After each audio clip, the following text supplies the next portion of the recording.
وعلى آله وأصحابه ومن تبعهم إلى يوم الدين. قال الله تعالى في كتابه الكريم: أعوذ بالله من الشيطان الرجيم. إن الذين يتلون كتاب الله وأقاموا الصلاة وآتوا إن الذين يتلون كتاب الله وأقاموا الصلاة وأنفقوا مما رزقناهم سرا وعلانية يرجون تجارة لن تبور.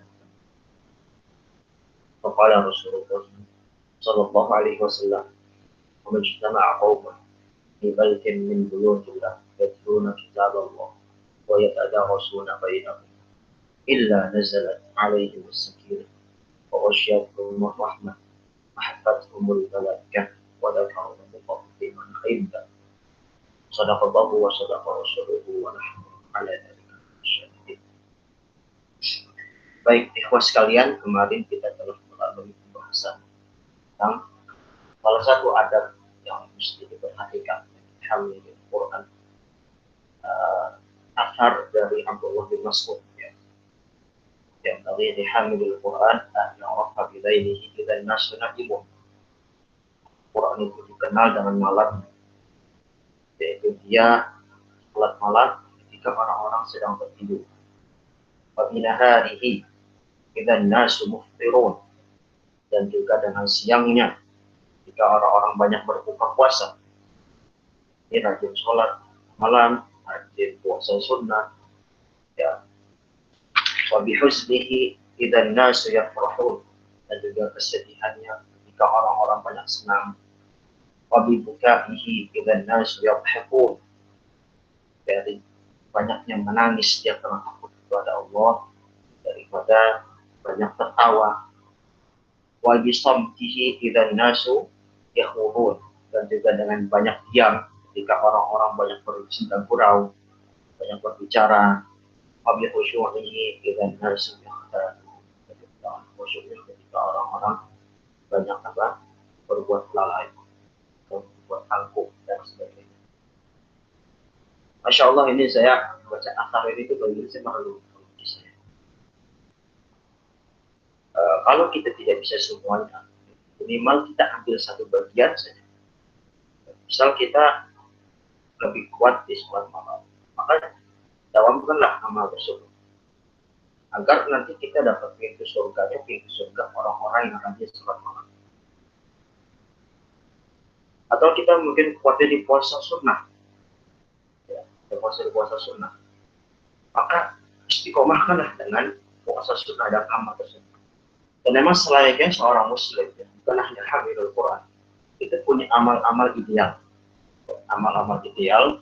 yang dia andalkan sehingga dia menjadi orang yang memang dikenal dengan ibadah tersebut, dan juga bisa menjadi penopang dari ibadah-ibadah wajib lainnya yang mungkin nanti bisa bertambah dari ibadah sunnah.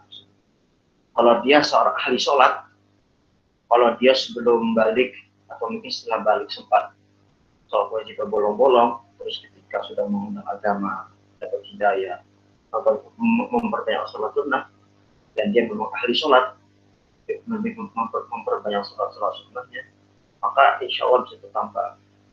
Ya, walaupun nanti kalau fikihnya mesti dipotong, sholat wajib tertinggal. Atau dia orang yang terkena ahli puasa, ya ketika sudah masa balik, dia pernah menjalankan puasa wajib, maka dia berbanyak dalam puasa sunnah dan juga mengkotor puasa wajibnya. Nah, jadi selayaknya kita ini seorang muslim, ya, secara khusus hamilul Quran itu punya amal-amal dia. Kalau kita nggak bisa semua menjalankan sholat, kita nggak bisa malam rutin, kalau kita nggak bisa puasa sunnah rutin, minimal kita bisa satu bagian. Mana kita pilih mana amal.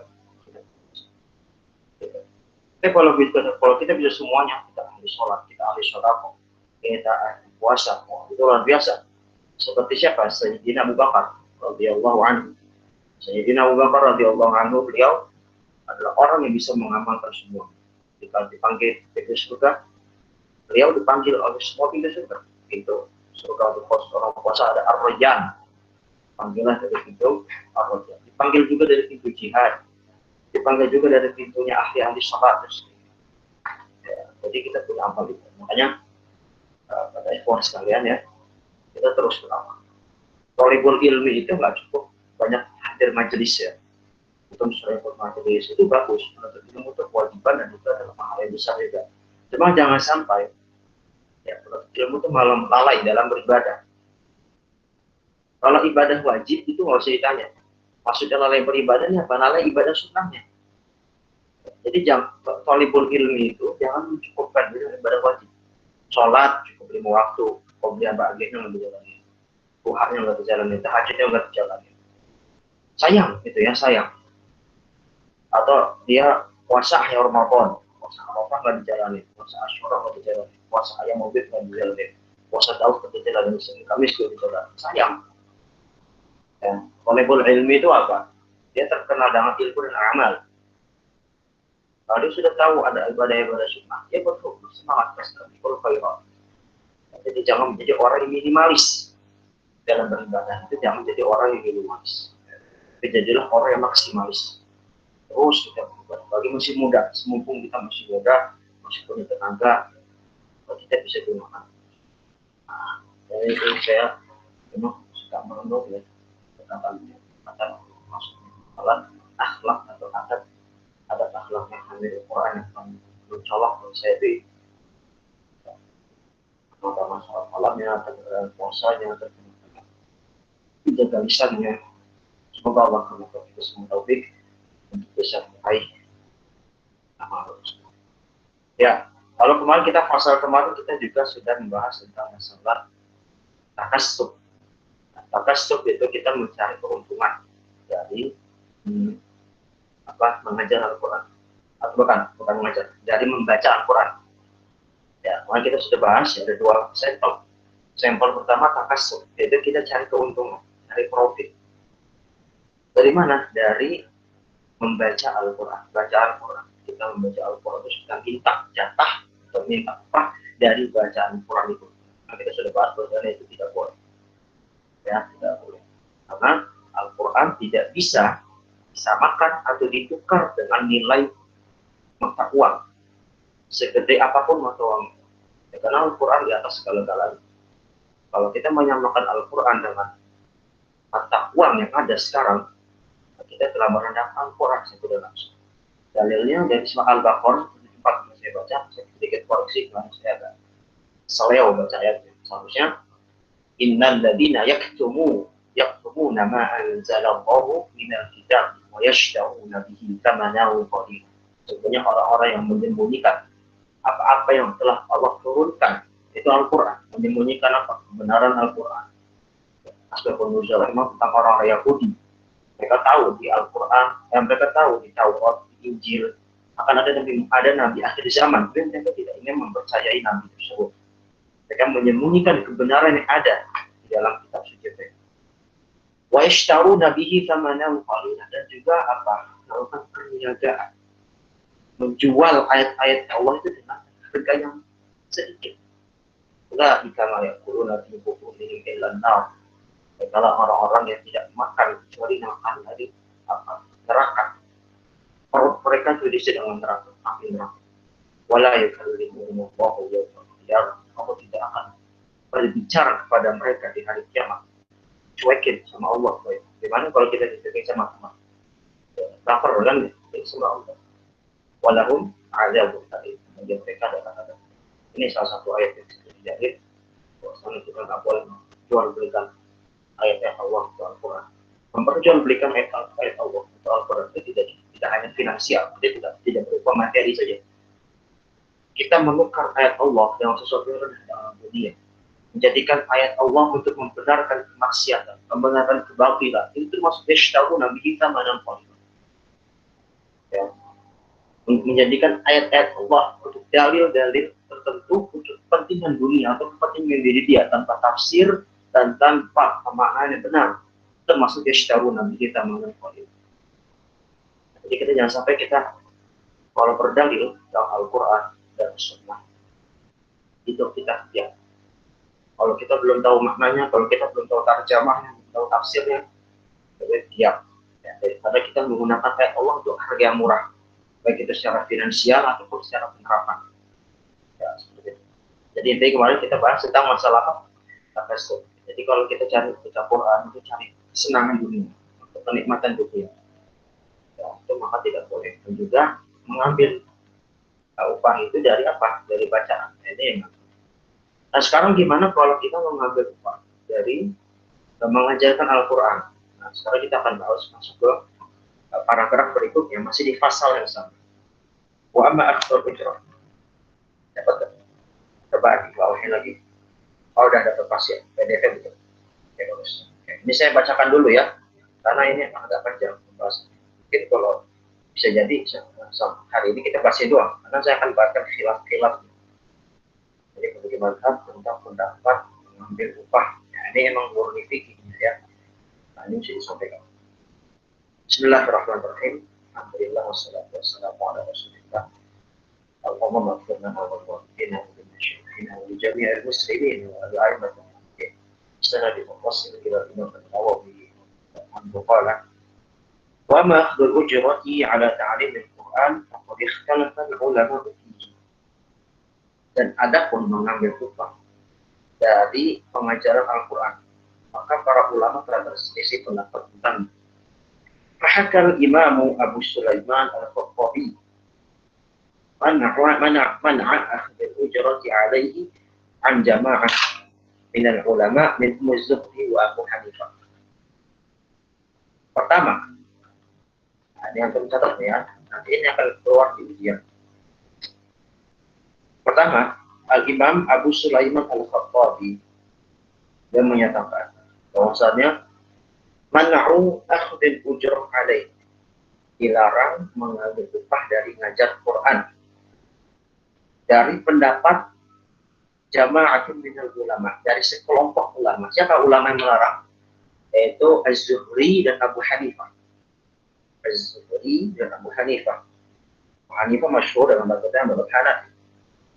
Jadi Abu Hanifah dan Az-Zuhri dia berpendapat melarang mengambil upah dari mengajar Al-Quran. Tapi di sini perlu dirinci. Ini pendapat Abu Hanifah ketika klasik, zaman klasik, atau pendapat Abu Hanifah dan Hanafiyah, pengikut beliau, murid beliau di masa klasik atau di masa awal-awal perkembangan mazhab Hanafi. Adapun nanti Hanafi di masa belakangan sampai sekarang itu nanti dia memperbolehkan. Jadi pertama disebutkan bahwasanya pendapat pertama dilarang untuk mengambil upah. Siapa pendapat ulamanya? Az-Zuhri dan Abu Hanifah. Wan jamaah dan juga dari sekelompok ulama yang lain. Annahu yajuzu idza lam yashra'am annahu yajuzu idza lam yashra'hu atau lam yashruthu. Bahwa qaulul Hasan al-Basri wa Sya'bi wa Ibnu Sirin. Dan juga pendapat kedua dari sekelompok ulama yang lain. Jadi ini ada ulama berkelompok, jadi bukan satu dua orang doang. Ya, misalnya tadi Abu Hanifah Az-Zuhri, kelompok itu bisa dimaksud dengan teman-temannya Abu Hanifah atau dari murid-muridnya. Ya, murid-muridnya kan juga ulama. Misalnya murid Abu Hanifah Asy-Syaibani, sebagainya itu adalah maksud Ashabul Hanifah, Ashabul Hanifah. Sebab misalnya nanti di Syafi'i punya murid yang terkenal Al-Muzani, dan seterusnya. Itu termasuk murid yang jadi ulama.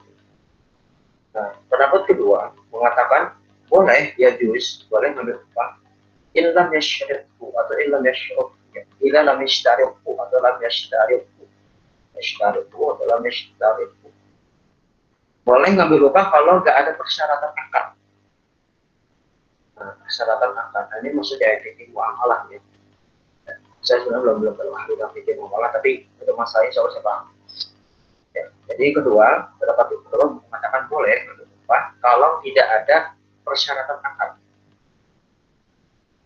Maksudnya kan ada misalnya ngaji jam berapa jam, 1 jam, oh kontrak 1 jam biayanya segini. Nah, ada akad tertentu. Nah, menurut pendapat kedua ini nggak boleh. Jadi pendapat kedua ini membolehkan ambil upah itu kalau muridnya emang ngasih upah atau ngasih sesuatu ke guru itu bukan upah, jadi hadiah gitu. Karena tidak ada akad yang mengikatnya. Jadi ini yang kedua pendapatnya siapa? Al-Hasan Al-Basri, Sya'bi, dan Ibnu Sirin. Ini tabi'in semua ya, guys, tabi'in. Al-Hasan Al-Basri, Sya'bi, dan Ibnu Sirin. Jadi boleh, tapi nggak pakai akad. Artinya, misalnya guru ngajar murid ya, gurunya nggak mensyaratkan muridnya mesti bayar, ngaji aja. Tapi muridnya ini tahu diri gitu kan, guru saya kasihan nih, belum punya kerjaan atau mungkin kerjanya mungkin sedikit, ya, penghasilan juga masih berapa, dikasih lah dia. Nah itu sebenarnya jatuhnya bukan untuk sebenarnya, jatuhnya hadiah, jatuhnya ta'awun alal birri wa taqwa, seperti itu. Tapi itu boleh halal. Lalu pendapat yang kedua, karena tidak ada ikatan kontrak, tidak ada akad yang jelas mesti bayar berapa. Karena kalau diadakan akad, nah itu nanti masuk dikhawatirkan memperjualbelikan ayat gitu. Kelompok yang kedua, ingat ini belum selesai. Jadi yang pertama gimana tadi? Abu Hanifah dilarang. Ada yang mengatakan dilarang ini adalah haram, ada juga yang mengatakan makruh. Yang mengatakan makruh, ada yang mengatakan dilarang. Nanti saya akan jelaskan kenapa kok bisa beda-beda. Yang kedua, boleh ngambil tapi nggak pakai akad tertentu. Ini datanya hadiah, imbalan saja, imbalan jasa. Baik, yang ketiga, wa dhahaba 'Atha'un wa Malikun wa Syafi'i wa akharun ila jawaziha ila sya'ahu wa stajaru ijaratan sahihatan. Wa qad ja'a bil jawazil ahadits sahihah. Pendapat ketiga, pendapatnya Atha ini Atha bin Rabah, ulama Mekah. Tabi'in juga Atha bin Rabah. Atha bin Rabah. Malik siapa? Malik bin Anas, Imam mazhab Maliki. Dan juga muridnya Asy-Syafi'i, Muhammad bin Idris Asy-Syafi'i, Imam mazhab kita. Wa akharun, dan juga pendapat ulama lainnya. Siapa pendapat ulama lainnya? Nah, ini mungkin bisa diperinci di sini adalah pendapat Hanafiyah kontemporer. Hanafiyah kontemporer dan juga Hanabilah, sebagian Hanabilah.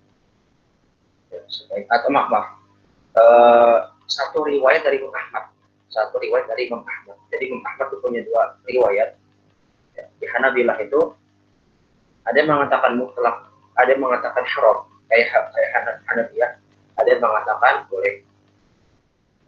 Jadi akhoron itu adalah itu. Atau pendapat ulama-ulama yang kita mungkin nggak tahu namanya. Kan kalau kita kenal kan yang empat imam saja ya, yang kenal mazhabnya. Hanifah, Malik, Syafi'i, Ahmad. Namanya ada juga kayak Al-Laits bin Sa'ad. Dan juga Sufyan Ats-Tsauri. Ya. Mereka ini sebenarnya menjadi mazhab, cuma karena murid-murid yang menyebarkan dengan luas seperti empat imam yang sebelumnya, maka tidak jadi mazhab. Ya mungkin ulama-ulamanya, tapi yang ini disebut akhoron menunjukkan banyak juga pendapat ulama yang seperti itu. Apa pendapat mereka? Ila jawaziha, boleh mengubah insyaallah kalau memang disyaratkan ada akadnya. Ini berbalik nih. Kalau tadi pendapat kedua dia boleh tapi boleh sebagai syarat. Nah yang ketiga ini kebalikan. Justru dia boleh kalau ada syarat. Boleh kalau ada syarat, ada akadnya. Wastajarohu ijaratan sahihah. Dan dia istajaroh ijarah. Ijarah itu apa? Sewa. Ya. Akad sewa jasa. Jadi kalau ngajar itu dia sewa jasa. Kalau dalam babul ijarah dan fikih muamalah ada bab sewa. Bisa sewa tanah dan sewa sewa hasil bumi, sewa berbagai yang ada di macam-macam di sekitaran kita. Nah, salah satu yang diperlukan sewa jasa. Mengajar itu sewa jasa. Wastajarohu ijaratan sahihatan.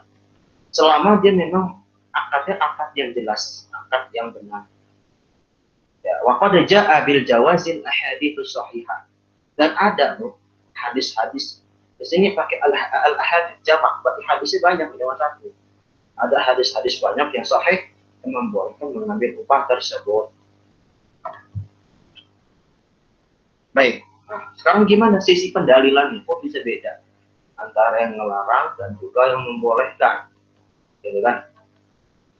Nah, sekarang kita lihat pendapat. Wahtajja man mana'aha. Wahtajja man mana'aha bihadithi Ubadah bin Samit. Dan orang-orang yang melarang, ihtajja ya, tahjib berargumentasi, berhujjah. Orang-orang yang melarang mengambil upah itu pakai hadis, pakai hadis. Hadisnya pakai hadisnya apa? Hadis Ubadah bin Samit. Bin Samit itu sahabat dari Rasulullah, Ubadah bin Samit. Hadisnya gimana bunyinya? Annahu 'allama rajulan min ahli suffah al-Qur'an fa ahda lahu qausan. Ya. Ubadah bin Samit ini dia mengajari seseorang Quran dari ahli suffah. Ahli suffah itu apa? Ahli suffah itu kalau zaman Nabi itu orang-orang fuqara wal masakin. Dari kalangan sahabat yang dia nggak punya rumah, ya, nggak punya rumah, ya mungkin nggak punya biaya untuk sewa rumah, ngontrak pun nggak bisa. Tinggal di suffah, diserang di masjid Nabawi. Jangan bayangkan Masjid Nabawi kayak sekarang. Masjid Nabawi itu masih kayak rumah, atapnya juga tidak seperti sekarang pakai bajak dan sebagainya, tidak. Masih pakai daun-daunan. Ya. Ahlu suffah itu adalah tempat serang di masjid. Kira itu tempat buat fuqara wal masakin dan sahabat tinggal di situ. Salah satunya siapa tinggal di situ? Abu Hurairah. Abu Hurairah itu orang lemah miskin, ya. Abu Hurairah itu perantau biasa. Perantau datang ke Madinah, khidmat pada Nabi, tinggal di Sufah, di serang masjid. Dengan ahli Sufah. Nah, suatu saat Ubadah bin Samit ini ngajarin seseorang dari kalangan ahli Sufah di Masjid Nabawi, Al-Quran, ngajarin Quran. Pas sudah ngajarin Quran, Ubadah bin Samit ini apa? Fa'ah dalam kausan. Diberikan hadiah aus. Aus itu adalah busur. Ya, busur. Ya, busur. Pada zaman dulu, busur itu sangat berharga. Busur, pedang, anak panah. Apalagi zaman dulu, memang musim perang juga ada. Jihad dan sebagainya. Kasih busur. Ya, jadi dia ngajarin orang, terus dikasih hadiah busur. Gitu kan. Maka lahun Nabi Sallallahu Alaihi Wasallam, maka Nabi SAW bersabda ketika mendengarkan cerita Ubadah bin Samit gitu kan, insarraka an tutawwaqa biha qawqam minan nar faqbalha. Insarraka an tutawwaqa biha qawqam minan nar faqbalha. Ya. Kalau kamu senang, jadi Rasul ketika mendengar Ubadah bin Samit dapat upah dari mengajar Quran dengan apa? Dengan busur, maka Rasul bersabda, kalau kamu memang senang untuk dikalungkan busur dari api neraka, maka terimalah upah itu. Ini ancaman dari Nabi SAW di sini, hadis ini. Seakan-akan menunjukkan apa? Upah dari mengajar Quran itu adalah nggak boleh. Sesuatu yang bahkan bisa menyebabkan masuk neraka. Gitu kan? Seakan-akan hadisnya seperti itu. Jadi dengan Ubadah bin Samit ajar orang, terus dia dikasih apa? Busur. Lalu kata Nabi SAW, kalau kamu senang dikalungkan busur dari api neraka, silakan terima. Artinya kan enggak, mana ada orang yang senang dikalungkan busur dari api neraka, ya kan? Nah, makanya di situ Rasul menegur, ya. Tanda kutip menegur sebenarnya Ubadah bin Samit. Wa haditsun masyhur. Ini hadis yang masyhur. Rahu Abu Dawud wa ghairuhu bi atharin katsiratin anis. Jadi ini banyak riwayatnya di dalam para sahabat. Ini adalah hujjah. Dalil bagi yang melarang menerima upah dari Quran. Kenapa? Apa sih sisi pendalilan mereka? Pertama, ngajar itu adalah khusus Quran, ngajar Quran, ngajar ilmu syar'i. Ya. Itu adalah ibadah, qurbah atau ibadah kepada Allah Subhanahu. Dan ibadah itu tidak berhak untuk digaji atau dikasih upah. Nah, itu pendalilan mereka. Jadi taklim, ya, itu taklimul Quran, taklimul ilmu syariah, itu nanti kalau ngajar ilmu dunia, itu nanti banyak para ulama itu membolehkan. Kalau ini ilmu syariah, kalau Quran, ini ibadah ini. Sifatnya memang ada kurubah di situ, ada niat kedekatan untuk ini pada Allah. Sama halnya kalau kita sholat, kita sholat, kita puasa, masa kita digaji sholat? Bukan kita untuk ibadah, masa ibadah dibayar? Gitu. Sisi pendalilan orang-orang melarang upah dari hal seperti ini. Karena apa? Karena taklim ini adalah apa? Taklim ini adalah ibadah. Jadi tidak mengambil upah. Nah itu dalilnya tuh. Nah ini salah satu yang paling menonjol itu dari kalangan Hanafiyah. Saya punya guru saya, beliau lulusan dari belajar di Neobandi, India. India itu kan Hanafi maksudnya. Ya, Pakistan, Bangladesh, PB. Itu di sana Deoban, jadi ada namanya Markaz Ulumul Hadis. Jadi situ India itu terkenal ilmu hadis. Beliau belajar di sana karena nanya sama teman-teman yang di sana. Di sini STP-nya berapa? Kata guru saya. Pas masuk ke sana, masih culun gitu kan, masih masuk. Jadi STP berapa di sini? Terus dibilang sama temannya, ya akhi, belajar agama bayar. Gitu deh. Ya akhi, belajar agama itu bayar. Masa bayar belajar agama? Gitu kan? Akhirnya apa? Dan di sana memang nggak gratis gitu. Kalian bisa searching di Oban, markas di Oban itu markas yang ahli hadis India. India itu banyak muslim ahli hadis di sana. Mereka di sini nggak cuma bahkan gratis belajar di Oban itu India itu gratis. Ya mungkin ya persepsi saya mungkin mereka ikutin mazhab Hanafi yang klasik. Karena Hanafi yang kontemporer di sana saya lihat di Asia di catatan kakinya dalamnya harus ya itu ada pendapat ulama Hanafi yang kontemporer justru membolehkan, gitu ya, justru membolehkan. Kenapa membolehkan? Tadi alasannya sama dengan membolehkan. Jadi begitu yang paling berat itu orang Hanafi itu membolehkan. Jadi mereka tuh gimana kan? Ya mereka ngajar aja. Terus upahnya mereka dapat penghasilan dari mana? Dagang, usaha. Mereka jiwa-jiwa itu untuk ada. Kalau seperti itu, jadi mereka dan mereka juga bukan orang-orang yang mengejar dunia. Mereka dagang apapun, dagang madu pun juga nggak masalah. Ada foto gitu, saya gitu. Ya, seorang ustadz ngajar di sekolah itu bisa jam 9 pagi. Jam 6-nya itu udah keluar rumah, dagang madu di depan rumah. Jadi itu nggak ngambil upah dari ngajar di sekolah, tapi nggak ngambil upah dari mana. Jual madu, jual apa ya? Masya Allah. Jadi emang gitu. Ada orang-orang seperti itu. Ini pendapat yang lama. Dan sebenarnya ini pendapat yang aman. Artinya lebih aman. Jadi nanti ada kita akan kasih kesimpulan. Lebih aman memang kita nggak ngambil upah. Kita ngajar Quran ataupun ngajar ilmu syar'i. Nah, tapi ini tunggu. Ini masih satu pendapat ya. Kenapa saya sampaikan satu pendapat? Dan nanti antum tahu wawasannya. Karena ini pendapat yang luas ya. Dan memang perlu diketahui seluruh pendapatnya. Agar nanti nggak saling menyalahkan. Dan nggak saling menyalahkan. Nanti yang nggak ngambil upah bilang pada yang ngambil upah, wah ente ngaji nggak ikhlas. Nah, ya ini kita bicara masalah upah dalam ngajar Quran, ngajar ilmu syar'i bukan masalah ikhlas nggak ikhlas. Wallahi bukan itu nggak ikhlas. Jadi masalah fikih terlepas dari masalah ikhlas nggak ikhlas. Dan nanti saya akan bahas. Orang yang nggak ngambil upah pun bisa jadi nggak ikhlas. Sebaliknya, apalagi orang yang ngambil upah bisa terjadi pada nggak ikhlas. Tapi ini masalahnya bukan nggak ikhlas atau ikhlas, tapi ini masalah hak. Masalah hak seorang yang mengajarkan Quran seperti itu. Oke, baik. Tadi saya gimana? Jadi apa tadi pertama nggak membolehkan gitu ya. Yang kedua tadi dalilnya apa tadi? Dalilnya nggak boleh dipakai tadi hadis dari Ibnu Samit. Dari Ibnu Samit itu ditegur sama Nabi.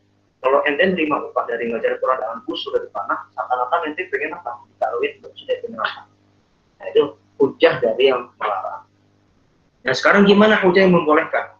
Dan saya Imam Nawawi menarik. Imam Nawawi itu memberikan banyak justru membawakan dua pendapat. Jadi sehingga beliau itu tidak walaupun beliau imam mujtahid al-hafidh ya, tapi beliau tidak mengoposisi pendapat. Beliau sampaikan semua pendapat menyatakan boleh atau tidak. Wa ajabal mujawizuna an haditsin. Wa ajabal mujawizuna an hadits pada dijawabai. Adapun jawaban orang-orang yang membolehkan atau upah dari ngajar Quran itu mereka menjawab makna dari hadis Ubadah bin Samit. Nah, jadi sama-sama dalilnya. Yang melarang pakai hadis Ubadah bin Samit. Tapi perspektifnya apa? Perspektif memang Ubadah bin Samit ini memang ngajar karena ibadah. Dan ibadah tidak boleh dibayar. Ya, ibadah kita sholat, puasa, kita haji, kita dikasih bayaran enggak? Ya, nggak boleh. Tetapi orang yang membolehkan juga semua pakai dalilnya. Ubadah bin Samit itu kan sisi pemahamannya berbeda. Gimana? Pertama, ahaduhuma anna fi isnadi maqalan. Dalam sanadnya ada pembicaraan. Jadi menurut yang membolehkan nih, membolehkan lupa, ternyata dalam hal itu sanadnya bermasalah. Sanadnya bermasalah. Dari rawinya atau apalah, mungkin dikajian hadis. Saya juga belum memiliki hadis. Cuman kalau kata ulama nih, memang sanadnya bermasalah. Ya, sanadnya bermasalah sehingga ada hadis lain yang sanadnya lebih baik daripada hadis ini, sehingga bisa digunakan hadis tersebut yang lain. Seperti itu pertama. Kedua, wasani annahu kana tabarru'a bi ta'lim. Annahu kana tabarru'a bi ta'lim. Kedua, bahwasannya Ubadah bin Samit itu ngajarin orang tadi yang suka itu niatnya tabarru'a. Tabarru'a itu artinya apa? Sukarelawan, volunteer. Ya, jadi ngajarnya itu memang dia volunteer ngajar. Ngajar Quran itu kepada orang suka itu dia apa? Tabarru'a. Yaitu apa? Niatnya untuk sukarela aja, ya sukarela. Falam yastahib syai'an. Nah, kalau orang sukarela, orang volunteer ngajarin orang, kan saya ngajar kamu juga, mau sedikit bayaran gitu kan ada orang kayak begitu. Maka yang dia memang nggak berhak dapat sesuatu dari upah. Ya. Tumma dia ilahi ala sabilil iwad. Itu kan tumma ya. Itu keliru kayaknya dari kalau di saya, falam yastahiq wa syai'an dia ilaihi ala sabilil iwad. Enggak pakai tumma, kalau kamu jadi beda nanti, Pak. Jadi maksudnya gini, kalau dia niatnya tabarruk, dia niatnya apa? Niatnya sukarela dalam mengajar, maka dia nggak berhak untuk mengambil hadiah dari orang itu dan untuk menggantikan jasa dia. Karena kan itu sukarela, bukan untuk mengajar beneran dalam kontrak tertentu. Nah, gitu jawabannya. Falam yajuz lahul akhdu, maka dia nggak boleh ngambil upah. Makanya kata Nabi apa? Kamu seakan-akan mengalurkan usul dari keterangan. Kenapa? Karena kamu itu sukarela. Sukarela udah ngambil upah, justru sukarela itu memberikan, jadi kan. Di khilafi man itu mau ijarata qabla ta'lim. Berbeda kalau ada orang yang ngajarin itu dengan ijarah, dengan sewa, ada akad sewa jasa. Lalu itu berboleh Allah. Nah, ya, saya perincian. Saya tadi kerja. Intinya di sini ada yang membolehkan, tidak membolehkan. Membolehkan, tidak membolehkan. Tadi yang tidak membolehkan itu di pendapatnya kenapa? Karena mengajar itu ibadah, ibadah tidak pernah ambil upah dari ibadah. Yang membolehkan itu mereka menganggap taklim itu ibadah, itu tidak sama upah. Tetapi upah yang didapatkan dari mengajar itu bukan balas jasa, bukan apa? Bukan membayar ibadah itu, tapi ta'awun 'alal birri wat taqwa. Ta'awun 'alal birri wat taqwa. Jadi dalam rangka tolong-menolong dan kebaikan. Dan juga pembayaran atas jasa dia itu adalah bukan karena ngajarnya juga, tapi karena waktu. Bihasabil waktu. Ya, kan orang ngajar kan waktu termakan. Apalagi kalau misalnya dia ngajar dari tempat dari rumahnya ke tempat lain jauh, untuk biaya transport misalnya. Nah itu jadi sisi pendalilan kebolehan upah. Jadi upahnya bukan semata-mata ngajarnya ijazah, tapi untuk mengganti waktu yang telah dihabiskan. Nah itu pendapat yang membolehkan. Nah, jadi beda perspektif, ya, beda perspektif antara orang yang melarang dan orang yang membolehkan. Dan saya baca-baca juga dari beberapa literasi, memang jumhur pendapat ulama membolehkan. Intinya apa? Pendapat yang jumhur membolehkan mengambil upah dari ngajar Quran, asalkan dengan akad yang jelas. Jadi pendapatnya siapa? Pendapatnya Syafi'i, pendapatnya Malik, Imam Malik, pendapat Al-Qadhi. Boleh, asalkan ada kontrak yang jelas. Jadi jalan ngajar berapa jam, ya, akadnya sekian jam berapa sampai jam berapa. Maka dia diperbolehkan untuk mengambil upah sesuatu yang telah dia kebaikan dalam menghadiri tersebut.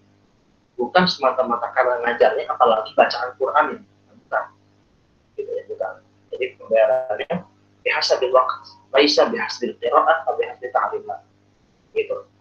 Ya, jadi pembayaran seperti itu. Itu pada masuk Hanafiyah. Hanafiyah kontemporer tadi juga saya bilang seperti itu. Kenapa Hanafi keras dalam masalah ini?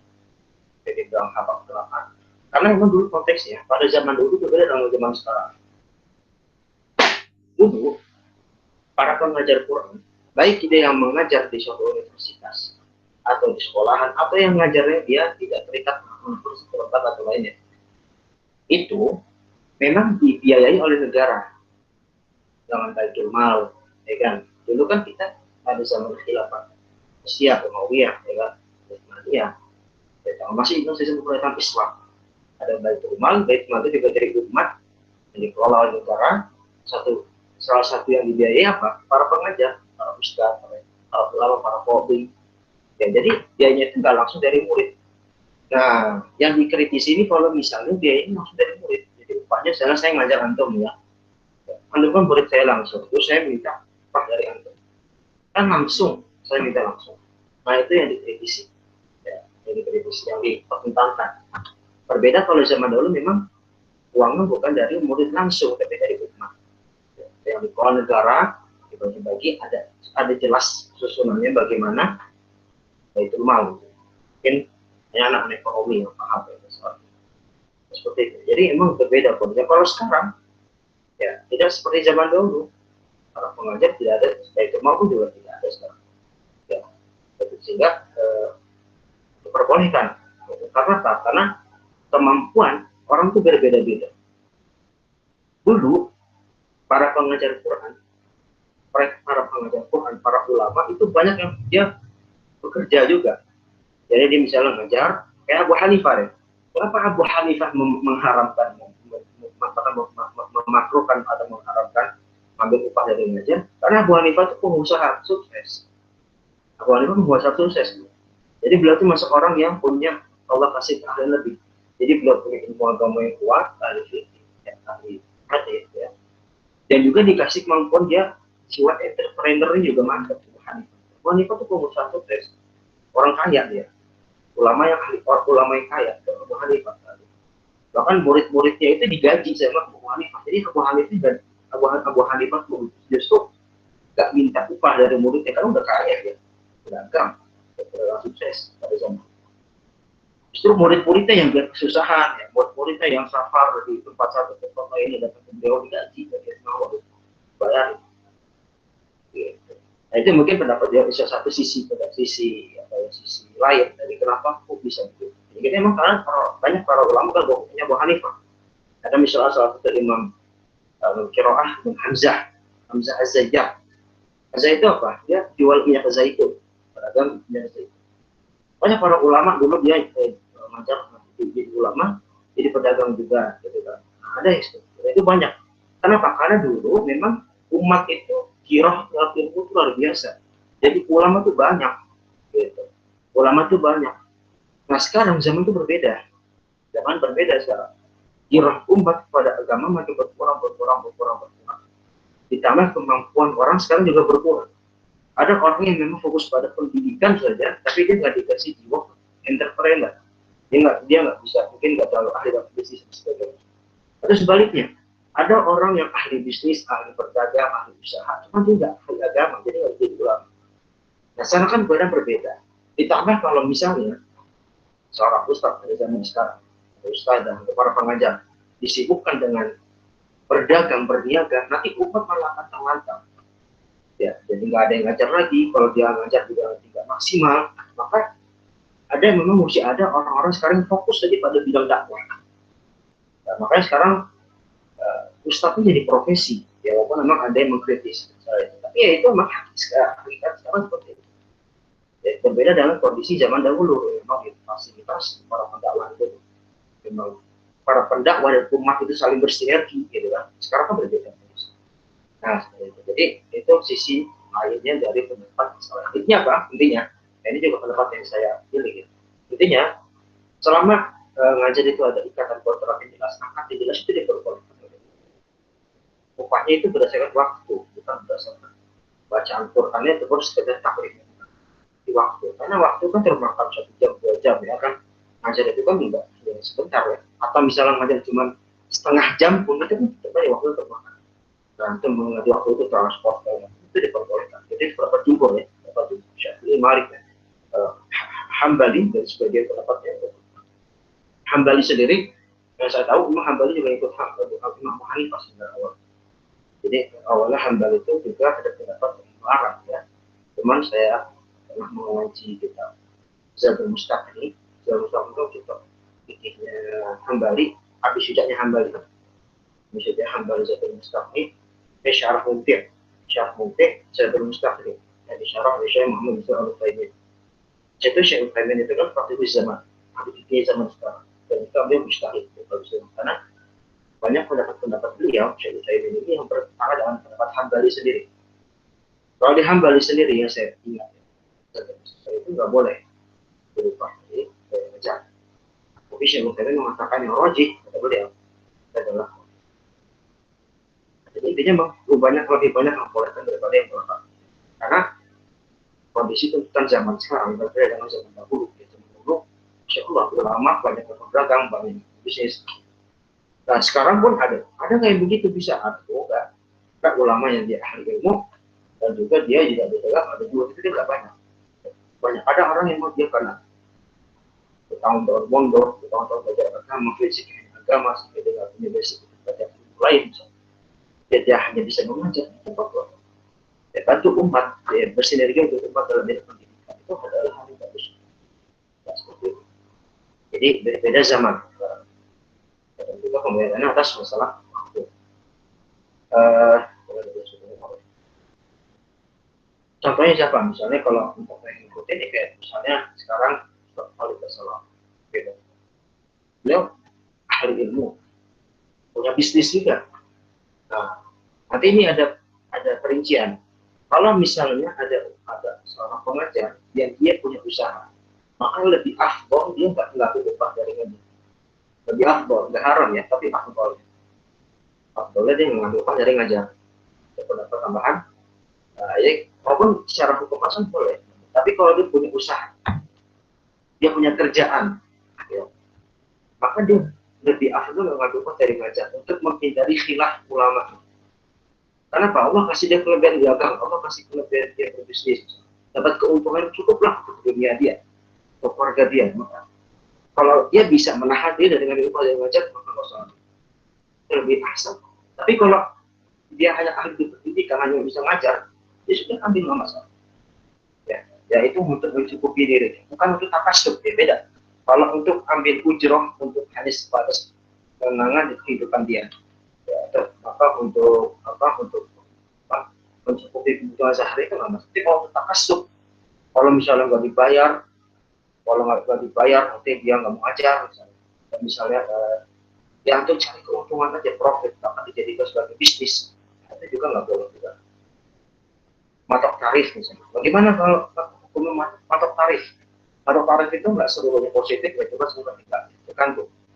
Kalau matok tarif misalnya sekali datang aja, sekali datang ceramah, tarif sekian memberatkan umat, ini yang berbahaya juga, kan? Jadi kalau para pengajar itu juga mesti memperhatikan baca umum, objek dakwah. Kalau bisa kayak Abu Hanifah, jadi pengajar itu yang ngasih apa? Ngasih hadiah, ngasih upah kepada murid-muridnya. Kalau bisa, itu kan nggak sesuai seperti itu. Ya. Kalau nggak bisa ya coba kalau emang perlu untuk matok tarif itu untuk apa? Untuk waktu dia. Kalau kita ikut pendapat itu, yang cukup lah, jangan yang sampai untuk mencari keuntungan. Ya, jangan misalnya 10 menit sekian. Kalau nggak sampai 10 menit atau misalnya kelebihan ditambah lagi. Itu cari takasub aja, itu cari keuntungan. Ya, ini yang diperingatkan Imam Nawawi di dalam awal pasal ini, ya, tahdir adalah bahaya, peringatan dari takasub di dalam mengajar. Gitu ya. Oke. Nah, ada khulasa, ada kesimpulan dari Imam Suyuti mengarang kitab Al-Ikhwan di Ulumil Quran. Nah, ini kitab yang kalau bagi para cinta dengan Ulumul Quran, ini 4 jilid. Al-Ikhwan di Ulumil Quran. Imam Suyuti ketika membahas masalah upah ini dalam Al-Quran, dia merinci 3 poin. Pertama, hukum taklim itu ada 3. Atau gini, pengajaran itu ada 3 macam. Pengajaran 3 macam. Jadi ini khulasan dari pendapat dari kita semua. Dari berbagai mazhab ya, masalah lebih gimana? Nah, secara disimpulkan oleh Imam As-Suyuti, pengajaran itu ada 3 macam. Pertama, kata beliau, al-hisbah. Al-hisbah.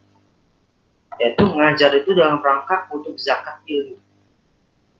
Zakat ilmu. Kita kan juga wajib zakat ilmu. Zakat itu apa ya? Kita ngajak orang kepada kebaikan. Kita ceramah. Kita untuk kita punya ilmu bagi wani walau itu zakat ilmu. Kita ngajar untuk zakat ilmu. Atau dalam tanda lain kita tabarruh. Tadi kita tabarruh untuk relawan atau volunteer. Jadi ngajar dalam rangka apa? Volunteer. Tuntutan memang kebutuhan umat kita Allah. Jadi semata-mata apa? Semata-mata untuk zakat ilmu, semata-mata memang tuntutan dakwah, tuntutan umat butuh kepada dia. Maka apa kata Imam As-Suyuti? Kalau dia ngajar al-hisbah untuk zakat ilmu, untuk jadi relawan, maka dia nggak boleh lebih pas satu pun. Spesial pun dia nggak boleh. Pendapat pertama. Ya, macam pengajaran pertama al-hisbah.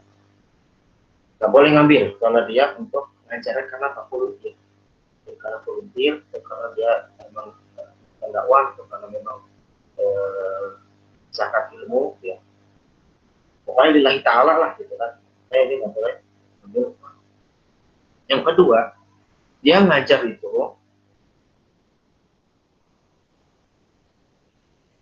dengan upah. Ngajar dengan upah. Jadi ngajar dengan upah. Ngajar dengan upah dengan adanya kontrak atau akad tertentu. Ini diperselisihkan para ulama yang tadi kita bahas. Mereka ada yang mengharamkan, dan yang jumhur yang banyak ulama berpendapat boleh itu adalah jumhur berpendapat boleh. Jadi perselisihkan ulama mengajar dalam mengajar upah itu aja. Itu diperselisihkan ulama. Ada yang membolehkan, ada yang membolehkan, tapi yang jumhur mayoritas ulama yang akan jelas itu gitu. Termasuk akad yang jelas itu apa? Kalau misalnya kita ngajar di lembaga, ada pesantren, yayasan, atau jamiah, universitas, sekolah, itu jelas. Kalau itu nggak ada, kalau itu ngambil ujurnya enggak, itu insya Allah sepakat boleh. Kenapa? Karena itu jelas kontrak. Yang ngajar di yayasan, ya kan misalnya bisa gitu ya. Jadi, saya ngajar kalian ada jadi dosen, jadi dosen, menjadi guru, itu jelas. Sekarang di sekolah itu jadi pegawai, jadi PNS. Nah, jadi PNS, kalau PNS ini boleh gaji dia. Jadi dia jadi PNS sebagai pengajar, tenaga pendidik ya, ngambil gaji. Itu soal ini. Maka juga yang dipersisihkan itu gimana? Kalau dia mengambil upah dari murid langsung tanpa ada kata tertentu, kayak ada lembaganya, ada yayasan, jadi personal. Nah, itu yang dipersisihkan. Tapi itu boleh.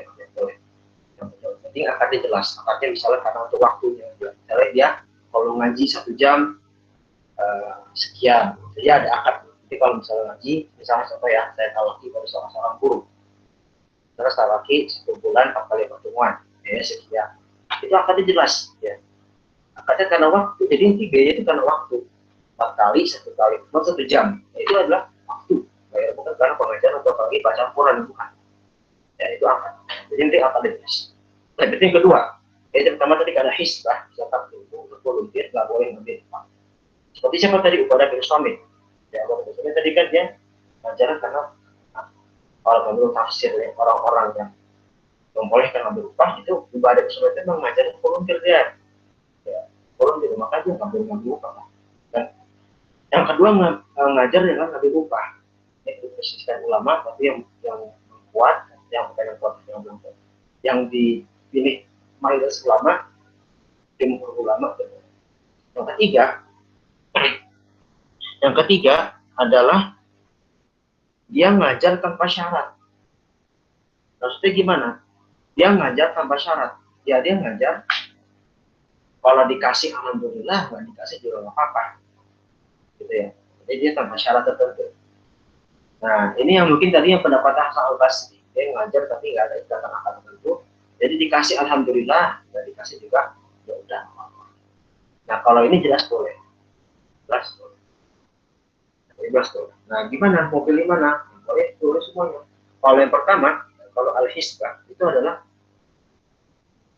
para anbiya, model dakwahnya atau model pengajarannya para nabi dan rasul. Kalau kita sering baca Quran, gimana para nabi bilangnya? Ya qaumi la as'alukum alaihi mala. Ya qaumi la as'alukum alaihi ajran in ajriya illa 'ala Allah. Hai para kaumku, saya nggak ngambil upah dari dia, upahnya dari Allah Subhanahu wa taala. Itu kalau kayak begitu itu luar biasa. Jadi saya rasa sekarang jarang ya kayak gitu. Para pengajar juga butuh makan kan. Para nabi itu gimana? Para nabi itu bekerja. Karena apa? Dakwah mereka dan hisbah, kewajiban dia, udah jadi kewajiban dakwahnya itu. Ya, udah kadang dia mesti menyandarkan umat dari syirik pada tauhid misalnya, ya kan? Pada Allah, bukan kalau ketukan kontrak atau tanah akad bukan. Nah, kalau dakwah yang model pertama ini memang jelas afdol, jelas afdol. Nah, ini juga bisa dipraktikkan mungkin kepada para pengajar memang nanti bisa usaha. Nah, ini bergantung nih kalau ke depan misalnya juga punya ilmu, ya, ngajar gitu juga bisa dagang alhamdulillah. Ya, karena uh, sambil sambil dakwah sambil usaha itu bagus insya Allah. Tapi kan nggak semua orang bisa begitu. Ya, maksud saya pribadi dalam jiwa diri saya juga belum terlalu kuat. Makanya saya memang fokus ke pendidikan. Saya memang rencana menjadi dosen. Dan saya kemudian fokus ke pendidikan. Tapi kalau misalnya ada orang yang mau bisa mengajar, itu juga bisa bertahun-tahun lama, maka dia pakai model mengajar yang pertama, yang hisbah. Jadi dia mengajar itu untuk volunteer, nggak terima upah. Upah dia dari mana? Dari usaha dia, itu utama. Tapi kalau nggak bisa begitu, pakai cara dua lagi, pakai akad atau cara tiga. Ya, jadi yang ketiga itu dikasih alhamdulillah, nggak dikasih juga alhamdulillah. Ya itu ya, insya Allah pasal jam 9 ya. Jadi memang hari ini kita menghabiskan masalahnya karena panjang, saya agak perinci karena biar nanti nggak salah paham. Intinya gimana? Intinya masalah anda upah dalam mengajar, masalah mengajar gitu. Khususnya Al-Quran ya, dan juga ilmu syar'i. Hadis begitu termasuk begitu mengajar hadis. Dalam Al-Fi'al Iraqi, Imam Al-Iraqi itu justru juga sama. Ada istilah di kalangan ulama gimana seorang mengajar hadis mengambil upah juga sama dikhilafkan para ulama dan juga ada pendapat yang bolehkan yang bermarah. Nah, kalau apa namanya masalah ngambil upah ini intinya ini masalah hukum fikih tidak berkaitan dengan masalah ikhlas atau tidak ikhlas. Jadi kita nggak bisa menjustis kita nggak bisa menjudge orang yang apa namanya mengambil upah itu ikhlas atau sebaliknya. Karena itu hak masalah hak. Kita nggak bisa menentukan ikhlasan dari yang ngambil atau nggak ngambil upah. Ya, karena ini masalah yang sudah dari masa lalu sudah dibahas. Para ulama yang nggak membolehkan ngambil upah itu nggak pernah menjudge orang yang ngambil upah itu dia nggak ikhlas. Ya, tapi dalam bentuk kehati-hatian, ya, karena takut takut misalnya memperjualbelikan Allah gitu kan, takut misalnya kok itu ibadah dibayar gitu kan. Nah itu aja sebenarnya mereka warok sebenarnya yang nggak ngambil upah dari dalam, tapi mereka nggak menjudge Abu Hanifah. Saya nggak tahu, nggak ada riwayat bahwa Abu Hanifah menjudge orang atau Hanafiyah deh misalnya menjudge orang yang ngambil upah itu nggak ikhlas dakwahnya, nggak juga. Nah, gitu. Jadi kita sekarang nggak perlu perlu sih misalnya ada orang dai ya, ada yang misalnya ngambil upah dari pengajaran mereka ya karena mungkin kebutuhan dia seperti itu. Kalau yang penting memang untuk kebutuhan dia secukupnya ya tidak kita kasih.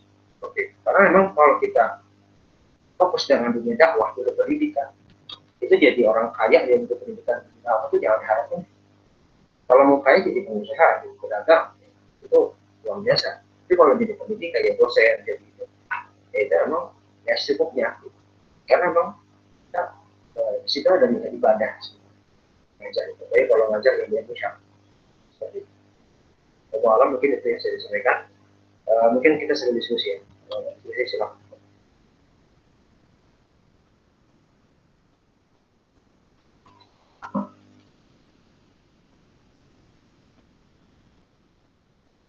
Silakan kalau ada yang mau bertanya, silakan. Kalau ada yang 19, boleh.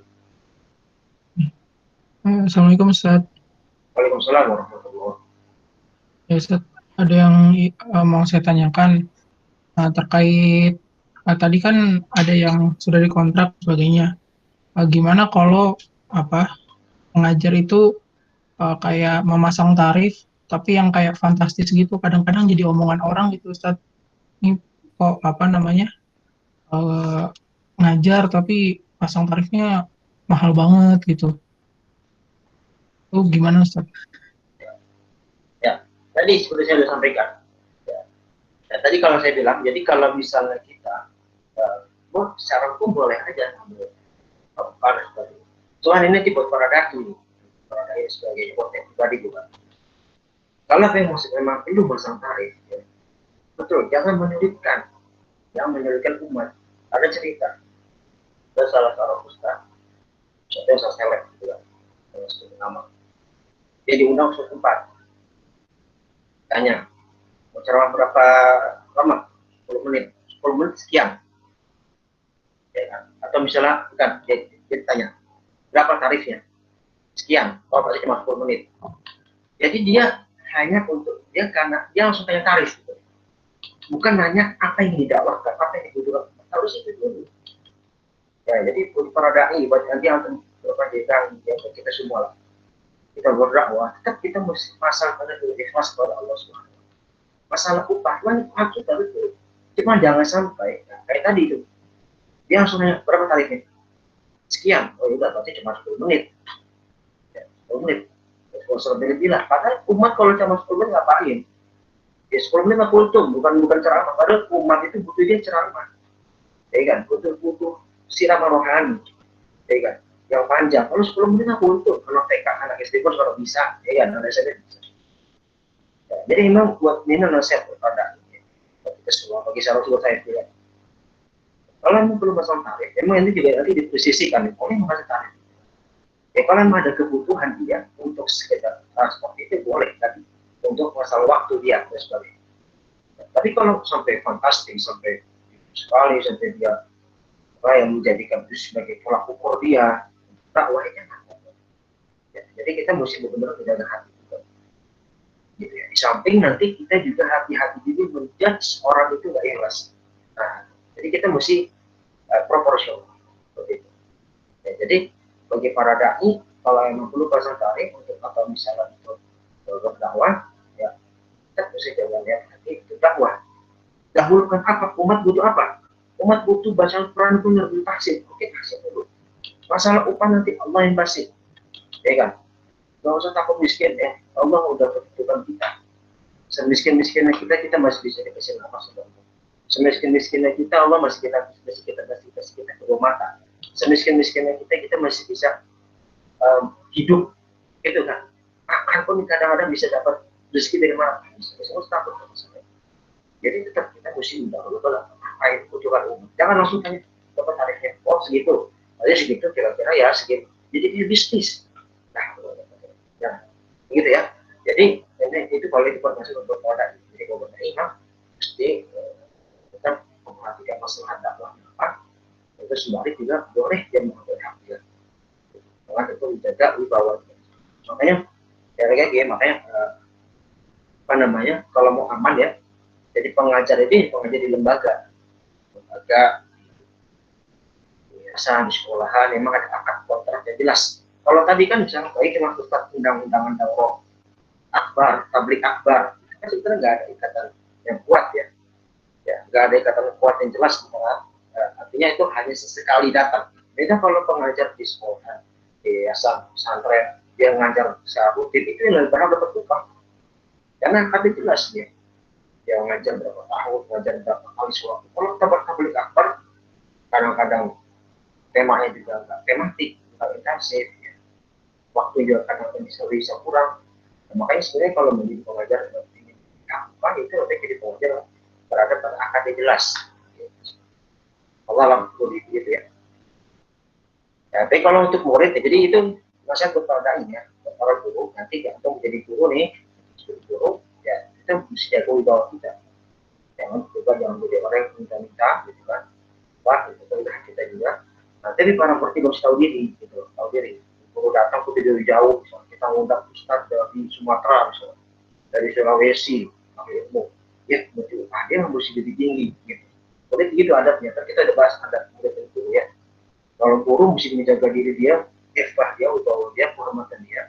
Tapi kalau murid itu mesti tahu diri juga, dia datang jauh-jauh, masa cuma dibayar sekian rupiah, gitu kan. Kalau dia udah tua, udah keluarga. Jadi saling gitu ya, ya. Ada lagi, ada chat.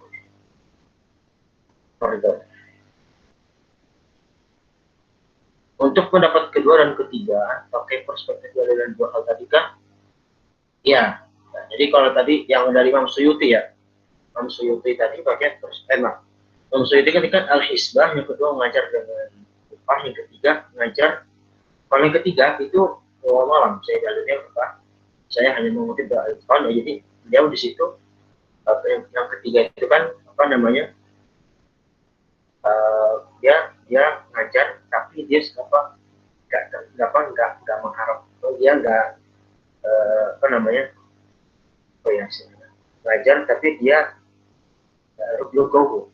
dikasih, alhamdulillah nggak dikasih di dalam film. Nah itu kalau itu Allah saya apa saya. Jadi kalau yang kedua kita ingin jelas pakai dalil ya. Oh ya, saya lupa sampaikan apa dalil yang membolehkan ambil upah. Nah, ada dalilnya. Dalilnya jelas dari hadis Bukhari. Apa hadisnya? Inna ahaqqa ma akhadtum alaihi ajran kitabullah. Sesungguhnya kata Rasulullah SAW hadis sahih Bukhari. Sesungguhnya yang paling berhak kali untuk kali upahnya apa? Upah dari Al-Quran, itu macam Al-Quran. Jadi jadi hujah yang kuat bagi pendapat yang membolehkan untuk upah. Jadi kalau yang terdapat hukum kita ambil upah itu pakai dalil tadi inna ahaqqa ma akhadtum alaihi ajran kitabullah. Sesungguhnya yang paling kau berhak ambil upah darinya apa? Kitabullah. Itu asbabul wurud ya. Itu hadis itu ketika itu ada sahabat dari Rasulullah yang meruqyah. Yang Fatihah ada salah orang yang kena sangatan kalajengking kalau nggak salah. Ketika dia ruqyah dikasih upah, dia dikasih kambing, banyak kambing. Terus muncullah hadis ini. Makanya boleh kita kalau ruqyah, upah, apalagi ngajar, apalagi itu masuk kalau kita apa namanya kalau nikah, ya nikah itu mas kawinnya maharnya boleh pakai apa? Bukan hafal Al-Quran sebenarnya. Maharnya itu dalam mengajarkan Al-Quran kepada calon istri. Nah, itu boleh. Kalau mazhab Syafi'i diperbolehkan. Jadi pakai akad apa ijarah, sewa jasa mengajarkan Quran. Bukan hanya hafal Quran ya. Jadi ada orang maharnya hafal surat Ar-Rahman. Itu semua boleh. Gak cukup hafalan, ngajarin. Tahsinnya diajarin. Tajwidnya diajarin itu baru boleh dia jadi mahar. Itu boleh kata Syafi'i. Ya, nanti rinciannya gimana mungkin tanya udah nikah gimana. Karena saya belum nikah jadi belum pengalaman. Ya, tapi yang saya tahu ilmunya seperti itu. Jadi itu mas dalil orang yang membolehkan itu. Tadi kan dalil yang nggak boleh pakai ibadah somit, ya kan? Tadi apa yang takut dikalungkan musuh dari neraka. Nah, terus dalil yang bolehin apa? Dalilnya tadi inna ahaqqa ma akhadtum alaihi ajran kitab. Sebenarnya yang paling kau berhak adalah dari kitab. Dan juga tadi dalil tentang masalah bolehnya menjadikan mengajar Al-Quran sebagai mahar pernikahan. Ada lagi?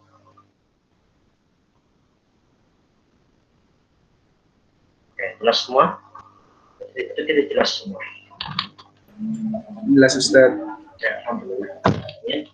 Ya, kita selesai. Semoga apakah yang kita baca kita pelajari dan semoga Allah Subhanahu Wa Taala memberikan kemudahan pada teman-teman kita yang masih banyak belum hadir ya. Jadi beberapa saya ingin ingatkan buat teman-teman sekalian ya. Izin itu jam 9.05 ya, dari obat ya, 19.05. Jangan jam 8 baru isi ya, biar jelas. Dan tolong itu presensinya diisi dengan jelas ya. Saya misalnya utamanya ikhwan. Presensinya misalnya dengan bolong-bolong. Saya kasih tahu dari sekarang ya. Perwakilan pesan 6, perwakilan pesan 7, dan juga terlibat ya. Tolong perhatikan. Segera isi presensi. Kalau presensi nggak diisi, nanti saya isi, saya langsung isi absen. Saya dan poin. kapan saya akan ngecek terserah saya. Saya sesegera mungkin. Ya segera mungkin. Habisnya langsung isi. Walaupun kalian hampir tapi kalian nggak ngisi, saya akan respon. Gitu ya. Jadi tolong diisi presensi itu nanti buat data di akhir majelis kita untuk masalah jasa dan sebagainya. Kita itu saja mungkin alhamdulillah. Dan juga tolong ya, saya pengen tolong teman-teman yang hadir itu tolong berkabar. Saya masih ada yang belum berkabar sama sekali. Kalau kabar di mana tolong dibantu untuk diingatkan. Awas bil haqq wassalam. Saling nasihati dari yang baik. Dan dalam kebenaran dan dalam kebenaran kita sabar. Ya, baik. Oke, cukup kita tutup dengan tes makan. Insyaallah terus waktu. Ya, sekarang majelis silakan mau silakan di sini. Yang tidak sampai tahu silakan.